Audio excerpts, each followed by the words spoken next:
જમ્મુ કાશ્મીરમાં જે આતંકવાદી હુમલો થયો છે એ અનુસંધાને પોલીસ દ્વારા તમામ જે દરિયાઈ વિસ્તારો છે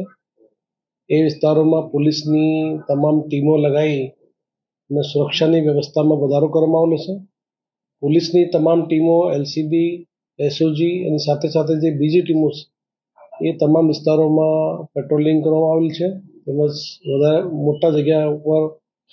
જે વાહન ચેકિંગની પણ કામગીરી કરવામાં આવેલી છે. વિશ્વ પ્રસિદ્ધ દ્વારિકા મંદિરની પણ સુરક્ષામાં રિવ્યૂ કરવામાં આવેલો છે અને ત્યાં તમામ જે અધિકારી કર્મચારીઓ છે એને હાલના સંજોગોમાં એ પ્રોપર બ્રીફ કર્યા પછી જે દરિયાઈ વિસ્તારમાં જે આઇલેન્ડ છે, ટાપુ છે, એ ટાપુ ઉપર પણ પોલીસ દ્વારા એસઓજીની ટીમો દ્વારા અલગ અલગ વિસ્તારોમાં ડ્રોન મારફતે ચેકિંગની કામગીરી ચાલુ છે. તેમજ જે ટેકનિકલ ઇનપુટ્સના આધારે પોલીસ દ્વારા તમામ જે વિસ્તારોમાં લેન્ડિંગ પોઈન્ટ્સ અને બીજા જે દરિયા વિસ્તાર છે એમાં સુરક્ષામાં વધારો કરી તમામ વિસ્તારોમાં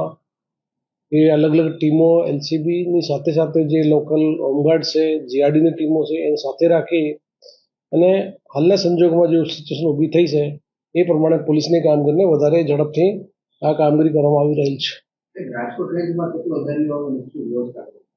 રાજકોટ રેન્જમાં આપને ખ્યાલ છે કે જે મોરબી, જામનગર અને દ્વારિકા 3 જિલ્લાઓમાં દરિયાઈ વિસ્તાર આવે છે અને જે તમામ જે દરિયાઈ વિસ્તારોમાં પોલીસની અલગ અલગ ટીમો રાખી અને તમામ વિસ્તારોમાં સુરક્ષાની વ્યવસ્થામાં વધારો કરવામાં આવ્યો છે.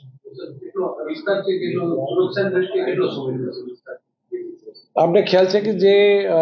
ઓખા અને દ્વારિકાથી આપણા જે દુશ્મન દેશ છે ખૂબ જ નજીકમાં છે અને એના કારણે અમારા ત્યાં વિસ્તારોમાં પોલીસની જે તમામ ટીમો છે એને ખૂબ જ એલર્ટ મોડ ઉપર મૂકવામાં આવેલી છે.